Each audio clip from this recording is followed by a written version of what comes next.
Hello everyone, you are watching channel trending scholarships. तो आज की इस वीडियो में मैं आपको कंप्लीट डिटेल से बताने वाला हूं कि जर्मनी ने जो अपॉर्चुनिटी कार्ड जो है लॉन्च किया है उसको अप्लाई कैसे किया जा सकता है, उसकी कंप्लीट डिटेल्स जो हैं वो इस वीडियो में मैं आपके साथ शेयर करने वाला हूं। तो इसको आपने लास्ट तक लाजमी देखना है ताकि आपके पास कंप्लीट इन्फॉर्मेशन आ सके और आपको किसी से भी हेल्प आउट लेने की ज़रूरत ना पड़े। तो चलें इस वीडियो को स्टार्ट करते हैं विदाउट आपका टाइम वेस्ट किए बगैर। Let's start. तो गाइस, सबसे पहला जो स्टेप आता है हमारे पास जॉब सर्च अपॉर्चुनिटी कार्ड के लिए वो यही आता है कि आपने अपनी रिक्वायरमेंट्स को चेक करना है जो कि जर्मनी की ऑफिशियल्स ने आपके साथ शेयर की हैं। उसके सबसे पहला पॉइंट है कि चेक द रिक्वायरमेंट्स। उसमें क्वालिफिकेशंस आ जाती हैं। आपने मिनिमम क्राइटेरिया जो है आपका पॉइंट बेस्ड सिस्टम में वो ये है कि मिनिमम आपके पास एटलीस्ट 6 पॉइंट्स होने चाहिए और हर एक क्राइटेरिया के डिफरेंट पॉइंट्स हैं, मैं आपके साथ वो भी शेयर करता हूँ। इसके अलावा प्रूफ ऑफ लैंग्वेज स्किल्स जो है वो जर्मन मिनिमम A1। अगर आपके पास जर्मन नहीं है A1 लेवल तो आप क्या करें, इंग्लिश जो है वो B2 लेवल। थर्डली जो है फाइनेंशियल इनकम जो है, ब्लॉक अमाउंट जो है वो आप लोगों ने यहाँ पे जमा करवानी है, जैसे कि स्टडी वीज़े के लिए सब लोग जमा करवाते हैं। बिल्कुल वही ब्लॉक अमाउंट आपने अपने अपॉर्चुनिटी कार्ड के लिए भी जमा करवानी है जर्मनी के बैंक में। तो हम अपना सबसे पहला फर्स्ट स्टेप को जो है वो कम्प्लीटली देख लेते हैं। यहाँ पे कुछ स्लाइड्स हैं वो मैं आपके साथ शेयर करता हूँ अपॉर्चुनिटी कार्ड से रेलिवेंट।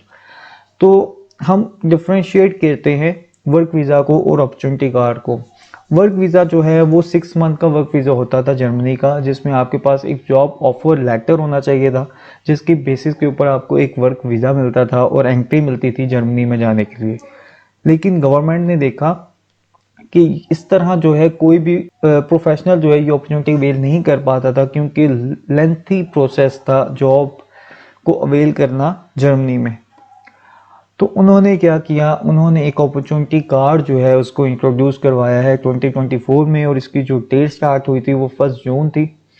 तो इससे क्या कर सकते हैं, आपके पास कोई भी आपके पास जॉब लेटर नहीं होना चाहिए, कोई स्टडी के लिए आपके पास एडमिशन लेटर नहीं होना चाहिए, आपने सिर्फ और सिर्फ लैंड करना है जर्मनी के अंदर।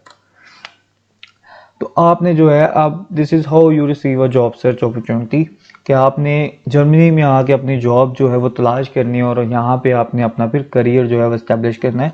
इसके बाद अपॉर्चुनिटी कार्ड जो है वो एक स्किल्ड वर्कर के लिए है। मैंने आपको बताया है कि इसके लिए आपको सिर्फ और सिर्फ ये चाहिए कि आपकी यूनिवर्सिटी जो है वो जर्मनी की यूनिवर्सिटी से एग्रीगेट कर रही हो, मतलब एक लेवल ऑफ स्टडी एक होना चाहिए। सबसे पहले क्वालिफिकेशंस जो हैं ये आप देख सकते हैं कि जो आपकी क्वालिफिकेशन है पाकिस्तान की वो जर्मनी की क्वालिफिकेशन के इक्वल होनी चाहिए। आपके पास एक सूटेबल इनकम होनी चाहिए। This is the major points कि आपको इसकी बेसिस के ऊपर जो है वो अपॉर्चुनिटी कार्ड मिलेगा। इनकम मीन्स कि आपके पास आपकी ब्लॉक अमाउंट होनी चाहिए। आपके पास स्किल्ड वर्कर नहीं है, नो प्रॉब्लम। आपके पास पॉइंट सिस्टम है, मतलब पॉइंट सिस्टम के बेसिस के ऊपर आपको अपॉर्चुनिटी कार्ड जो है वो मिल सकता है। अब हम जो है अल्टरनेट पाथ देखने वाले हैं कि अपॉर्चुनिटी कार्ड के अंदर क्या क्या होना चाहिए, कौन कौन सी चीज़ों को हमने पॉइंट्स किस किस चीज़ के ऊपर हैं। तो सबसे पहले आपकी जो एजुकेशन है वो एग्रीगेटेड होनी चाहिए AHK से, मतलब जर्मनी के चैम्बर से। तो वो आपको स्टेटस पता चल जाएगा उनकी एक वेबसाइट के ऊपर। मैं आपको फिजिकली भी ये वेरीफाई करवा दूंगा वेबसाइट पे जाके। और मिनिमम जो आपकी ट्रेनिंग है वो 2 इयर्स होनी चाहिए एज मैंशनड हियर। इसके अलावा जो है वो इनकम जो है वो आपके पास आपकी ब्लॉक अमाउंट होनी चाहिए। थर्डली आपके पास जो है वो जर्मन का A1 सर्टिफिकेट होना चाहिए या इंग्लिश का B2 सर्टिफिकेट। इन दोनों में से कोई भी एक सर्टिफिकेट आप जो है वो अटैच कर सकते हैं और इन दोनों के पॉइंट्स होंगे। अब मिनिमम जो है अपॉर्चुनिटी कार्ड्स के लिए आपको 6 पॉइंट्स रिक्वायर्ड हैं मिनिमम। हम कैसे अवेल कर सकते हैं आइए मैं आपको बताता हूँ। सबसे पहले पॉइंट्स होंगे आपकी क्वालिफिकेशन और वर्क एक्सपीरियंस के, आपकी लैंग्वेज स्किल्स के, आपकी एज के, और आपकी स्टे इन जर्मनी के, आपने पास में कितना स्टे किया है उसके पॉइंट्स होंगे। आपके पार्टनर के पोटेंशियल के, स्किल्ड वर्कर के, इसके भी पॉइंट्स हैं। 4 पॉइंट्स आपको दिए जाएंगे कि आपकी जो डिग्री है वो क्वालिफिकेशन है वो पार्शियली रिकॉग्नाइज्ड है या लाइसेंस और टू प्रैक्टिस है, मतलब लॉ के ये चांसेस हैं। तो पार्शियली रिकॉग्नाइज्ड है या नहीं है, इसके बेसिस के ऊपर आपको 4 पॉइंट्स मिलेंगे, यहाँ अप टू 0 चल जाता है। 3 पॉइंट्स आपको मिलेंगे आपके वर्क एक्सपीरियंस में। अगर प्रीवियस 7 ईयर्स के अंदर आपके पास 5 ईयर्स का एक्सपीरियंस है, 7 ईयर्स में 5 ईयर्स का एक्सपीरियंस है, तो आपको 3 पॉइंट्स मिलेंगे। अगर 2 पॉइंट्स मिलेंगे अगर आपके पास लास्ट 5 ईयर्स में 2 ईयर्स का एक्सपीरियंस है, तो आपको 2 पॉइंट्स मिलेंगे। आफ्टर ग्रेजुएशन जो भी क्वालिफिकेशन के बाद एक्सपीरियंस होता है उसको वो प्रोफेशनल एक्सपीरियंस के तौर पे ट्रीट करते हैं। आपको 1 पॉइंट मिलेगा अगर आप डॉक्टर हैं, इंजीनियर हैं या IT स्पेशलिस्ट हैं या टीचर हैं। इसका आपको एक एक्स्ट्रा बेनिफिट है कि आपको 1 पॉइंट मिलेगा। अगर आपका जर्मनी का जो सर्टिफिकेट है वो B2 लेवल है तो आपको 3 पॉइंट्स मिलेंगे। B1 लेवल है 2 पॉइंट्स मिलेंगे। A2 लेवल है जर्मनी का तो 1 पॉइंट्स, और C1 लेवल है इंग्लिश का तो 1 पॉइंट। अब इससे मैं आपको बता देता हूँ, अगर आपका B2 है या A1 है, जर्मनी लैंग्वेज A1 है और इंग्लिश में B2 है, तो आपको 0 पॉइंट मिलेगा, क्योंकि सिर्फ आपने उनकी रिक्वायरमेंट कंप्लीट की है। आप पॉइंट्स के ऊपर जो है वो आपने स्टे नहीं किया। देन जो है अगर आप बिलो हैं 35 के आपको 2 पॉइंट्स मिलेंगे, 35 से 40 एज के बिटवीन है आपको 1 पॉइंट मिलेगा। और इसके अलावा जो है points for stay in Germany, अगर आपने पास्ट 5 ईयर्स में 6 मंथ का स्टे किया है तो आपको 1 पॉइंट मिलेगा। अगर आपने अपनी एजुकेशन कंप्लीट की है, किसी मीटिंग पे गए हैं या किसी बिजनेस टूर पे गए थे, तो आपको 1 पॉइंट मिलेगा। 1 पॉइंट आपको आपके पार्टनर का मिलेगा अगर वो स्किल्ड वर्कर है और आपके साथ जाना चाह रहा है। अपॉर्चुनिटी कार्ड की जो ड्यूरेशन है वो 1 ईयर है, मतलब कि ये जो आपको कार्ड मिलेगा ये वीज़ा जो है ये 1 ईयर वीज़ा होगा। आप इसके अंदर आपने अपनी जॉब सिक्योर करनी होगी। इसके अंदर अपॉर्चुनिटी कार्ड के अंदर 2 टर्म्स हैं। फर्स्ट ये कि 2 वीक वर्क ट्रायल्स हैं, आपको ये अपॉर्चुनिटी भी मिलेगी, और आपको 20 आवर ऑफ सेकेंडरी एम्प्लॉयमेंट पर वीक ये भी अपॉर्चुनिटी मिलेगी। मतलब आप 1 वीक के अंदर 20 घंटे काम कर सकते हैं। अगर इसी टाइम ड्यूरेशन के अंदर आपको कोई एम्प्लॉयमेंट कॉन्ट्रैक्ट मिल जाता है तो आपने क्या करना है, आपने रेजिडेंस टाइटल के पास चले जाना है अपनी जर्मनी में, और अपने वीज़ा को वर्क वीज़ा में, ब्लू कार्ड में, इन तमाम जो वीज़ाज़ हैं उनमें आप कन्वर्ट करवा सकते हैं। आपको मैंने जो है वो पॉइंट बेस्ड सिस्टम बता दिया है। अब आपने उसके बाद क्या करना है, हमने उसको इम्प्लीमेंट करना है। वेबसाइट के ऊपर आना है, वेबसाइट अपॉर्चुनिटी कार्ड की वेबसाइट में आपको लिंक जो है वो इसी वीडियो के डिस्क्रिप्शन में दे दूँगा ताकि आप लोगों के लिए ईजी हो जाए। हम जो है वो सबसे पहले आपको एडवांटेजेस बता देता हूँ। आपके पास फास्ट एंट्री है, परमानेंट रेजिडेंस है, गुड इनकम है, गारंटी का वर्क परमिट की, फुल टाइम वर्क है, ये सारे बेनिफिट्स हो गए हैं आपके पास। की एडवांटेजेस जो है वो वही थे, मैंने आपको सब कुछ बता दिया। इसके पॉइंट बेस क्या होते हैं, की एडवांटेजेस क्या थी, ईच एंड एवरीथिंग। कंक्लूजन है, ये एप्लीकेशन असिस्टेंस है, हम इसको भी चेक कर सकते हैं। ठीक है, आप यहाँ पे क्या करें, हमने यहाँ से चेक कर लेते हैं आपके कितने point. Is your country of residence different from your nationality, मतलब क्या आप पाकिस्तान के अलावा किसी दूसरे कंट्री की नेशनलिटी भी आपके पास, तो आपने यस कहना है, नो तो no. Do you have a qualification that required at least 2 years of two complete, yes I hold professional qualification. Did you obtain your qualification Germany और फुल रिकॉग्नाइज्ड, यस हमारी fully recognised है। अब ये कैसे check करना है कि आपकी जो डिग्री है वो फुली रिकॉग्नाइज्ड है या पार्शियली रिकॉग्नाइज्ड है, ये भी मैं आपको बता देता हूँ। Do you speak German, little या not at all. Do you speak English B2 level. What is your age, आपने इस पर क्लिक करना है। Do you possess work experience relevant to your professional, yes. Okay, how many years of experience? 2 years experience in 5 years duration. Okay, is your formal qualification in a bottleneck profession?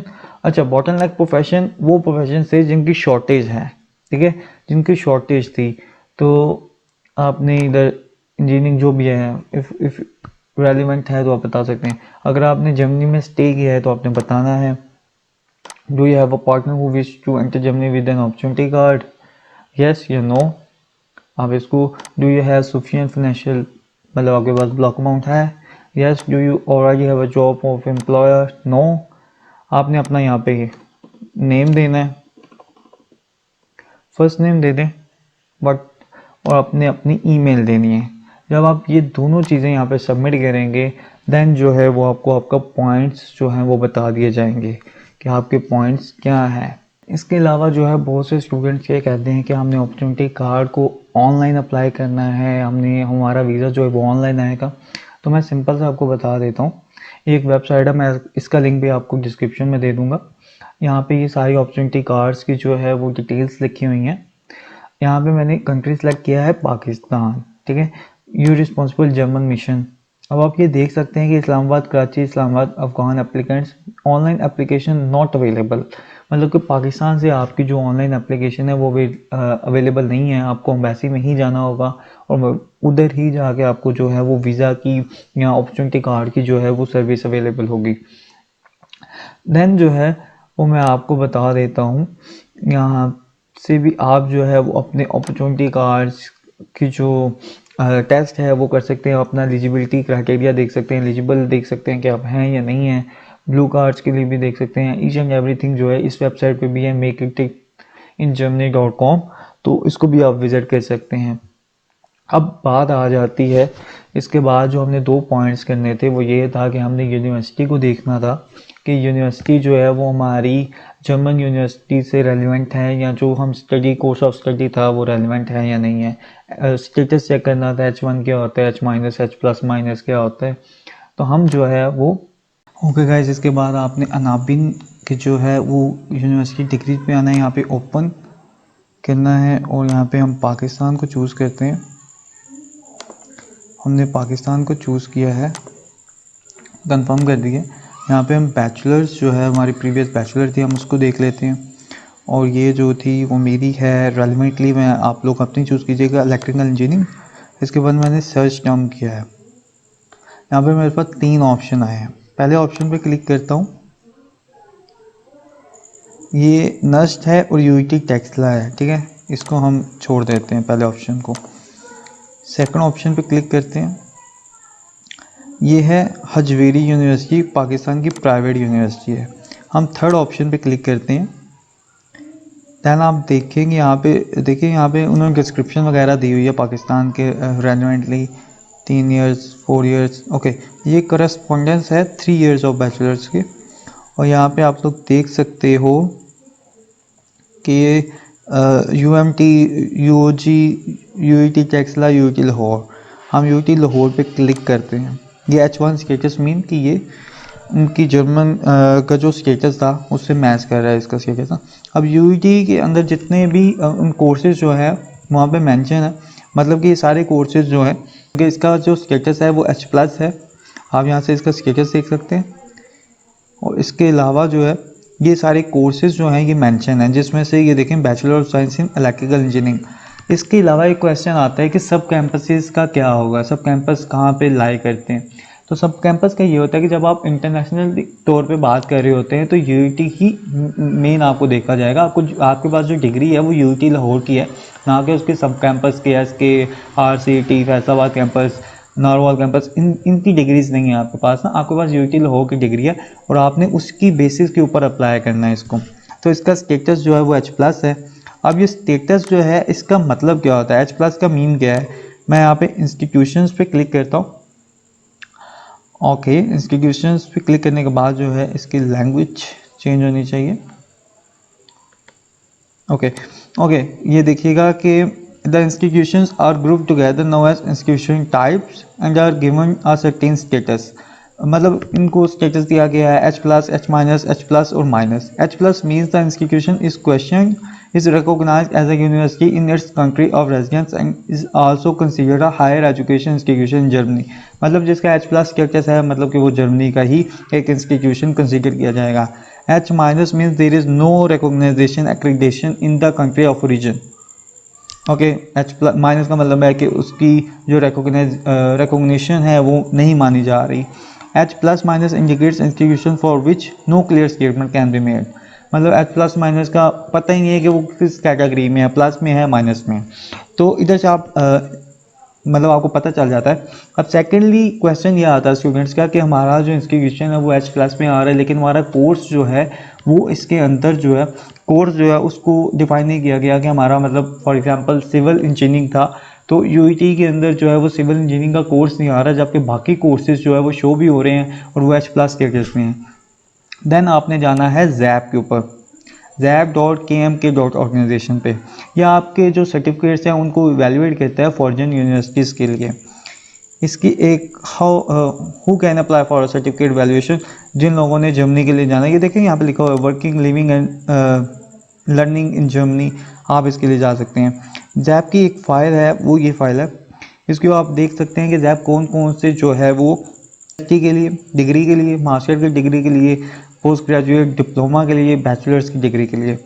इसके अलावा आप HEC पर भी जाके ये सारा कुछ देख सकते हैं इन्फॉर्मेशन। ये लिंक जो है ये वैलिड है, आप इसके ऊपर क्लिक करेंगे आपको सारा कुछ मिल जाएगा। ये सारे लिंक्स जो है मैं अपनी वीडियो के डिस्क्रिप्शन में दे दूँगा। इस वीडियो को लास्ट तक देखना है क्योंकि इसमें मल्टीपल क्वेश्चंस के आंसर्स हैं जो कि आपके लिए बहुत ज़्यादा इंफॉर्मेटिव होने वाले हैं। Okay, zap does not issue statement of for the following degree, certificate of diploma, मतलब कि बैचलर की डिग्री, मास्टर की, पोस्ट ग्रेजुएट, मास्टर का डिप्लोमा और PhD के लिए वो। इसके बाद जो है और not equal to German bachelor degree. उसके बाद ये कुछ डॉक्यूमेंट्स हैं, ये आपको चाहिए होंगे, एप्लीकेशन फॉर्म है, यूनिवर्सिटी की डिग्रीज जो हैं वो HEC की अटेस्टेशन स्टैम्प है, ट्रांसक्रिप्ट में होनी चाहिए, इंग्लिश में होनी चाहिए। तो ये आप देख लीजिएगा। आइडेंटिटी डॉक्यूमेंट्स, जितने भी ये जो है वो ज़ैप के ऊपर जाना है उसको ये सारे डॉक्यूमेंट्स चाहिए। आपको ये फ़ाइल जो है ये भी मिल जाएगी, इसके अंदर कंप्लीट ज़ैप का लिखा हुआ है। अगर आप ये करवाना चाहते हैं तो आपके लिए इन्फॉर्मेटिव होगी। इसके बाद हम चले जाते हैं make an appointment at the Germany embassy. अब जो है वो मैंने आपको क्राइटेरिया बता दिया, स्टेप 1 कंप्लीट हो चुका है, इसके सारे पॉइंट्स मैंने डिस्क्राइब कर दिए आपके सामने। अब हम स्टेप 2 की तरफ चलते हैं, make an appointment at the German embassy. Okay, हम चलते हैं इसकी तरफ। हमने जर्मन एम्बेसी के अपॉइंटमेंट स्टेटस खोल लिए। हमने यहाँ पे वर्क वीज़ा पे अप्लाई करना है, appointment waiting list to apply for a work visa, हमने इस पर क्लिक करना है। इस पर क्लिक करने के बाद जो है आपने न्यू अपॉइंटमेंट पे क्लिक करना है। यहाँ पे आपने अपनी last name, first name, email, repeat, passport number, ये जिस पे स्टार है इसको लाजमी डबल चेक कीजिएगा। सिटीज़नशिप आप यहाँ पे पाकिस्तानी, टेलीफोन नंबर और वीज़ा कैटेगरी में जो है वो आपने यहाँ पे आके अपॉर्चुनिटी कार्ड जो है यहाँ चंद चेस्ट काटे जो है इसको आपने सेलेक्ट कर देना है और यहाँ पे आपने सबमिट कर देना। आपके पास एक नंबर आएगा, उस नंबर को आपको अपॉइंटमेंट नंबर होगा, उसको लाजमी अपने पास सेव कीजिएगा और उसको आप इवैल्यूएट कर सकते हैं कि मेरी अपॉइंटमेंट जो है वो कब तक आएगी। जैसे ही आपकी अपॉइंटमेंट आए देन नेक्स्ट स्टेप्स आते हैं आपके पास। आपने ब्लॉक अमाउंट जो है वो पे करनी है, विद इन 2 वीक्स जो है वो आप सबमिट कर सकते हो। इसके अलावा जो है वो अपने हेल्थ इंश्योरेंस जो है वो उसको बुक करना होता है। ये दोनों चीज़ें जो है जब आपकी अपॉइंटमेंट आ जाती है आप उसकी ड्यूरेशन के बाद जो है वो इजीली कर सकते हो। इसमें टाइम टेकिंग नहीं है, सिर्फ आपने जो इनकम है उसको अपने पास स्टोर रखना है। ये नहीं कि जब अपॉइंटमेंट आए तो आप भाग रही हो कि मैंने यहाँ से पैसे लेने थे, यहाँ से पैसे लेने हैं। तो आपके पास स्टोर होनी चाहिए, सिर्फ आपने जो है वो जर्मन की जो अकाउंट है उसमें ही ट्रांसफ़र करना होना चाहिए। तो उसके अंदर भी विद इन 1 वीक जो है वो चली जाती है ब्लॉक अमाउंट। ओके, इसके बाद जो है इसके बाद हम देखने वाले थे कि आप जो है ये एक शॉर्टेज ऑक्यूपेशन है जिसको हम कह सकते हैं कि आपके पास जो है वो जर्मनी की कौन सी शॉर्टेज ऑक्यूपेशन है जो रिक्वायर्ड है, जिसके जो है वो कुछ पॉइंट्स भी थे। तो ये एक लिस्ट है उन्होंने जो है वो अपनी वेबसाइट पे जारी की है, जिसके अंदर ऑलमोस्ट मल्टीपल जो है वो ऑक्यूपेशंस आते हैं। हम यहाँ इंजीनियरिंग के देख लेते हैं, electro technological engineers, electrical engineers हैं, electronics engineers, telecommunication engineers, civil engineers, environmental engineers, तो मल्टीपल इंजीनियर्स हैं। तो इसके अलावा मेरी वीडियो यहाँ पे ख़त्म होती है। अगर इसके अलावा भी आपको कोई भी क्वेश्चन हो तो आप जो है वो मुझसे इजीली पूछ सकते हैं या इसी वीडियो को कमेंट में बता दें। हम विद इन 1 वीक जो है वो आपकी क्वेश्चंस एंड आंसर्स पे जो है क्वेश्चंस जो भी होंगे उनका आंसर देने के लिए एक वीडियो बनाएंगे ताकि जो भी क्वेरीज हैं आप लोगों को रिजॉल्व की जा सकें विद इन टाइम लिमिट्स। कौन सी इश्यूज़ हैं जो कि आपके अभी तक रिजॉल्व नहीं हो रहे और किस में आपको प्रॉब्लम्स आ रही है। हमारा फिर उसके बाद थर्ड स्टेप आ जाता है apply for a visa in the country of residence. आपने इसके लिए फ़ी होती है, जब आप वहाँ पे एम्बेसी में जाते हैं तो 75 यूरो वो उधर आपसे बाय करते हैं और आपने अपने डॉक्यूमेंट्स लेके जो है वो जर्मन एम्बेसी में पहुंच जाना है।